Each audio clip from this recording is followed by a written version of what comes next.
ఓయ్ సాలరీ పడింది. ఆ? ఎంత ఇస్తున్నావు మరి నెల? मस्त शेड्स ఉన్నాయరా నీలా. Flash back.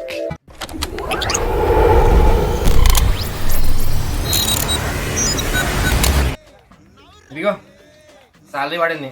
ఈ నెల ఖర్చులకు డబ్బులు తీసుకొని పెట్టుకో. అన్ని ఖర్చులు దీంట్లోనే ఈ నెల. మళ్ళీ నన్ను అడగొద్దు మధ్యలో ఎప్పుడు. ఇదిగో ఆ? సరే సరే.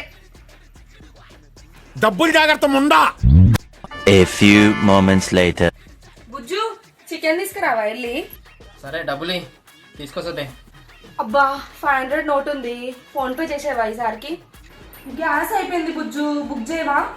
చూస్తున్నా, అన్ని అబ్జర్వ్ చేస్తున్నా. 3 days later. బావా సరుకులు అయిపోయినాయి ఇంట్లోకి, తెచ్చుకుందామా వెళ్ళి? వెళ్దాం కానీ డబ్బులు తీసుకొని రా. అరే ఊరికి డబ్బులు అంటే ఏంది, అవి ఎక్కడో లోపల ఉన్నాయి. ఫోన్ పే చేతులే పదా, మిగిలితే నీకే ఇస్తా కదా. నేను ఏమైనా తింటానా? నీ ప్లాన్ ఏంటి, నీ స్కీమ్స్ ఏంటి, నీ అప్రోచ్ ఏంటి, అసలు ఏం ఎక్స్పెక్ట్ చేస్తున్నావు చెప్పరా? అరే చెప్పరా. Several days later. ఏ బుజ్జు పెట్రోల్ అయిపోయింది, డబ్బులు. ఆ ఎక్కడున్నాయి? అయిపోయినాయి, మొత్తం అయిపోయినాయి.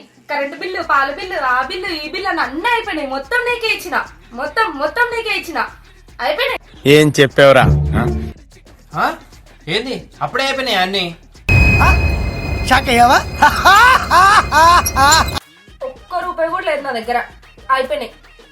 ఒక్కసారి నా దగ్గరకు వచ్చినాక అవి నావే. చూపేంట్రా.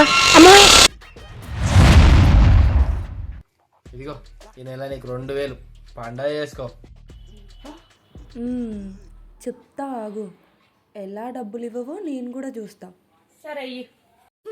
ఈ 2000 ఎక్కడ సరిపోతాయి? దాయడానికే సరిపోవు. చెప్తా నీ సంగతి. పాల బిల్లుకి 1500 అవుతాయి, 2000 వేస్తా. కరెంటు బిల్లు 500 వచ్చింది, 800 వేస్తా. డీమార్ట్కి వెళ్తే ఎగ్జాక్ట్గా 2000 నుంచి 2500 అవుతుంది, 4000 వేస్తా. కూరగాయలకి నెల మొత్తం వచ్చేసరికి 200 800 అవుతుంది, 1200 చెప్తా. ఇంకా చికెన్ మటన్ అవన్నీ తెచ్చుకుంటాం కాబట్టి అవి ఒక 2000, మొత్తం కలిపి 10,000. ఆగు నీ సంగతి చెప్తా. దేవుడా, ఇంత సున్నితమైన భాష ఎక్కడ నేర్చుకున్నావు బాబు? బుజ్జు ఇగో ఈ నెల ఖర్చులు చెప్తా విను.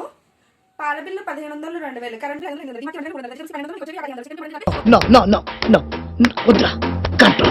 మొత్తం 10,000 అయింది. వద్దులే చెప్పక అన్ని, నాకు అర్థమైంది. ఆగు ఆగు, ఇక తీసుకోపాటు. మాట్లాడు. రిప్లై కావాలి నాకు.